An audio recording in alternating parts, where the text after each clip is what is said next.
Olá pessoal, eu me chamo Jéssica, para quem não me conhece. Há uns dias atrás eu coloquei no meu stories do Facebook e do Instagram uma enquete perguntando para vocês se vocês gostariam que eu compartilhasse um pouco mais da minha transição capilar. Por quê? Porque durante esse meu processo de decisão, de corte, de adaptação, muitas pessoas têm me perguntado a respeito de como foi isso, como que aconteceu, por que eu tomei essa decisão.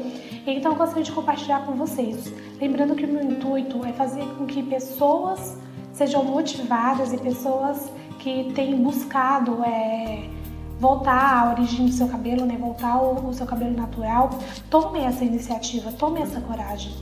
É uma decisão que para muitas pessoas é besta, que isso é só bobeira, mas para quem vive realmente sabe como que é difícil. Eu vou contar para vocês um pouco da minha história para que vocês possam compreender o meu contexto e o contexto de muitas pessoas. Para o vídeo não ficar muito longo, porque a história é grande, eu vou dividir em algumas fases, em algumas partes, e aí eu vou postando, ao decorrer das semanas e vocês vão acompanhando, tá? No final de todas essas fases que eu vou postar pra vocês, história, decisão, DC, adaptação, vou deixar no stories, no final de todas elas, uma caixinha de pergunta para vocês perguntarem aquilo que vocês querem saber a respeito do meu processo que eu não falei, tá? Então vamos lá. Minha história. Eu tenho 21 anos, tá? Fiz agora em fevereiro 21 anos. Eu nasci em Pernambuco, eu vivi lá até os meus 9 anos. E até então, o meu cabelo, pelo que a minha mãe diz, ele nasceu mais puxado pro liso. Por quê? Porque minha mãe era descendente de índio, E o cabelo dele é liso, dos meus irmãos são lisos. Só do meu pai que é encaracolado, eu puxei pro lado do meu pai. Então, meus 3 irmãos e minha mãe têm cabelo liso. E o meu pai tem um cabelo um pouco encaracolado e foi pra ele que eu puxei, provavelmente. Então, minha mãe disse que quando eu nasci, meu cabelo era liso também, até cerca de 1 ano, mais ou menos, só que após isso caiu e começou a nascer cacheado. Desde então, na minha infância, minha mãe foi prendendo meu cabelo com chiquinha, sabe? Com putozinho, como que ela diz. Ela prendia a chiquinha também, de um lado e do outro, sabe assim? Então a minha infância foi essa, e pelo menos lá que eu me lembro, Eu não me recordo de ter recebido nenhuma crítica de nenhum coleguinha quando eu era pequena.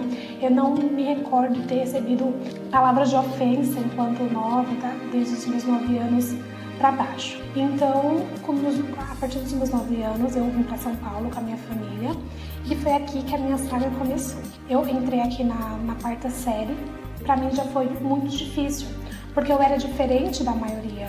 Primeiro porque eu era adiantada na escola, depois porque eu era bem moreninha, bem magricela, e com cabelo com pitó dos dois lados, Então não era comum de ver na época. A maioria das minhas amigas tinha cabelo liso, tinha cabelo pranchado e o meu não.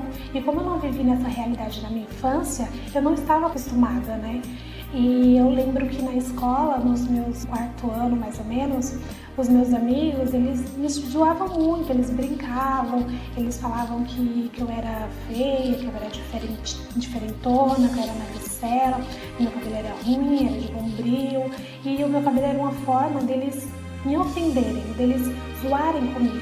E então eu passei o meu 4º ano mais ou menos sofrendo com isso. Eu entrei na escola no 4º ano, mais ou menos no meio do ano. Então, esse período do meio do ano pro final, para mim foi muito difícil essa adaptação, porque as pessoas, elas me zoavam muito. E por mais que eu aparentasse não ligar, por mais que eu risse muitas vezes com a situação, a gente sabe que isso lá dentro machuca. E como eu não tinha muito entendimento a respeito, eu fui formando um preconceito do meu próprio cabelo dentro de mim. Eu já não me aceitava mais. Então, quando eu fui pro 5º ano, que eu ia mudar de escola, que muitas pessoas que moram aqui no bairro sabem, que quando você sai da escola da prefeitura, que vai para a escola pro Célio, é uma grande discrepância, como se fosse botasse terror na gente na época. Todos nós tínhamos muito medo, de ir para outra escola e ser muito zoada, porque era uma realidade totalmente diferente. Ainda que no meu 4º ano eu sofria muito bullying, quando eu passasse pro 5º ia ser muito pior. considerando tudo aquilo que as pessoas falavam a respeito da nova escola, de como os alunos tratavam a gente, por conta também dos alunos, ter aluno do sétimo, do oitavo, primeiro, segundo, terceiro ano. Então isso colocava medo na gente. Então, quando eu fui pro quinto ano, eu decidi alisar meu cabelo. Então eu ia fazer 10 anos. Foi a partir daí que eu comecei a saga de alisamento, de chapinha, de escova. Eu fui alisando, fui fazendo chapinha, fazendo escova. Meu cabelo ele já chegou a cair uma vez por corte químico, né? Porque ele tava mais ou menos já no meio das costas, mas ele tava liso. Liso e tava no meio das costas, na verdade, né? Isso que eu quero dizer. E assim, passei, acho que foi Formol e um outro produto que danificou, né? O meu couro cabelo danificou os fios e deu corte químico. Então ele voltou a ser bem curtinho. A partir de então, meu cabelo nunca voltou a ser tão grande quanto era. Porque quem tem cabelo cacheado sabe, né? Que quando a gente faz progressivo, faz chapinha, ele não fica totalmente liso como aqueles que têm o cabelo ondulado, porque o nosso cabelo é crespo. Então, o cabelo crespo, ele tem um fio mais difícil de alisar totalmente. Então, por mais que eu fizesse todas essas químicas, meu cabelo ainda aparentava que não era totalmente liso. Meu cabelo não estava dentro ainda do padrão. E isso, pra mim, para as pessoas, né, era motivo de zombaria ainda. Eles me zoavam muito. Então, na quinta série, eu alisei, né, fui pra escola, diminuiu bastante, né, o que as pessoas falavam, mas era muito difícil, porque eu lembro que eu tinha que ficar fazendo chapinha, tinha que lavar, tinha que secar, então era um baita de um trabalho para no outro dia ir pra escola com o cabelo liso, tentar, né, pelo menos o cabelo liso, porque lembrando novamente como nosso cabelo é cacheado, quando dava um mês a raiz já estava enorme, então já não ficava o mesmo efeito. As dificuldades iam surgindo, sabe, no meio do caminho. E então, quinta, sexta, sétima série, eu fui aceitando a realidade, sabe? De que eu não era bonita, de que meu cabelo não era bom realmente. E eu tive que me acostumar com esse fato, de que as pessoas iriam me zoar pelo fato do meu cabelo não ser bom. Eu lembro que as minhas amigas também brincavam comigo, sabe? Por conta disso. Sempre foi motivo de brincadeira. Esse sempre foi uma característica para ser um motivo de brincadeira das pessoas. Então, eu, para não mostrar que eu estava sendo atingida, eu ria também, eu brincava também. E muitas vezes, para não esperar que eles, por exemplo, eu estava numa rodinha onde todo mundo estava se zoando. Então, naquela época, como a gente tinha um interesse de ser aceito por um grupo, eu acabava ficando no grupo em que as pessoas se zoavam, brincavam de si. E antes mesmo das pessoas me zoarem, eu cheguei a um estágio que eu mesma me zoava. Eu falava, meu cabelo não sei o que, sabe? Eu mesma me zoava para que as pessoas não me zoassem e me machucassem mais do que geralmente machucava. Então, eu brincava comigo mesmo, eu deixava que zoassem e ria também, para mostrar que não estava me afetando. Mas, na verdade, isso tudo estava me afetando de um modo tal que a gente fazia de tudo para deixar o cabelo liso, né? Para tentar manter ele liso. Mas não ficava dentro daquilo que todo mundo estava acostumado, né? As minhas amigas, todas elas, eram poucas que tinham cabelo cacheado, poucas, ou crespo. Crespo quase nenhuma, mas cacheado tinha uma, duas. E o resto era tudo liso, loira, com mecha, sabe? Uma coisa bem, bem legal. E o meu era um espantalho, né? Mas aí eu fui passando os anos, né? Foi no meu sétimo, no meu oitavo, aí no meu primeiro, segundo, terceiro ano.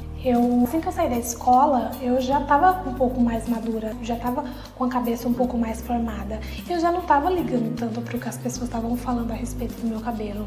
Quando eu fazia química no meu cabelo, depois do corte que eu tive, do corte químico, quando eu fazia progressiva, por exemplo, nossa, criava umas bolinhas assim na cabeça, sabe? Que ficava tempos e tempos pra sarar, ficava um mês pra sarar quando eu fazia progressiva, porque as cabeleireiras tinham que pegar bem na raiz, né? Pra poder ficar do jeito que eu queria. Quando eu fazia chapinha em mim mesma, eu ficava 1 ou 2 horas e aquilo tava me irritando, tava me corroendo por dentro, sabe? Ter que ficar sendo obrigada a fazer chapinha. Se eu tomasse um banho, lavasse o cabelo, eu não conseguia sair com o meu cabelo natural. Eu tinha que fazer essa chapinha e essa escova pra me sentir bem. Então eu já tava dependente daquilo, eu tava dependente da escova e da chapinha. Se eu não fizesse isso, eu não me sentia bonita, eu não me sentia bem. Eu achava que eu tava horrível, eu tinha medo de ser julgada pelas pessoas. E pelo outro fato também, né, que minha testa é um pouco maior, eu vou até virar pra vocês verem, do que o comum, do que o resto das pessoas. pessoas. Então, se eu deixasse meu cabelo natural e prendesse pra trás, minha testa ia ficar enorme. E minha testa também sempre foi um motivo das pessoas me zoarem. Então, eu simplesmente não conseguia sair. Eu fazia de tudo, eu me programava pra conseguir fazer a chapinha, fazer a escova, sair. E quando saía que tinha chuva, blusa de frio. Tá ventando muito, blusa de frio de touca. Então, pra mim, tava virando tortura. E por mais que as pessoas pensem assim, mas isso era brincadeira de criança. Mas isso vai alimentando algo dentro da gente que a gente passa a acreditar que é verdade. De tanto falarem, a gente acredita que é verdade. Isso vai formando o nosso pensamento, isso vai formando o nosso acreditar. Conforme as pessoas vão falando, vai formando na gente, nosso pensamento vai, nossa, é verdade, mas todo mundo tá falando é porque é verdade. E por mais que fosse brincadeira de criança, na realidade a gente sabe que talvez tivesse um fundo de verdade e isso machuca. E isso machuca tanto ao ponto da gente não querer se aceitar da maneira que nós somos, da maneira que Deus nos fez, da maneira que o Senhor nos formou, que foi em perfeito estado. Tudo bem que a gente pode melhorar aqui, melhorar ali, né? Cuidar daquilo que o Senhor deu pra gente, mas a gente é perfeito do jeito que o Senhor fez. Não tem problema também você querer mudar. É cada um com o seu pensamento, é cada um com a sua decisão. Mas assim, que isso não seja um escape pra você sair da sua realidade, sabe? Porque você se acha feia da maneira natural que você é, porque você não é. E muitas pessoas dizem que a gente que tá na moda, né? Cortar o cabelo, tá na moda, deixar o afro, mas na verdade não é que tá na moda. É que as pessoas estão se aceitando do jeito que elas são. É que as pessoas têm motivado umas às outras a assumirem aquilo que elas são realmente. E esse é o meu intuito com esse vídeo, motivar você que tem vontade de fazer o seu DC, que tem vergonha de soltar o seu cabelo, que tem medo de mostrar aquilo que você tem, não tenha, porque esse é seu. Foi o Senhor que fez em você, que determinou em você esse algo. E é lindo, você é linda, você é lindo. E não é somente mulheres, né? Mas homens também. Homens que têm cabelos cacheados, têm cabelos crespos, que muitas vezes são criticados.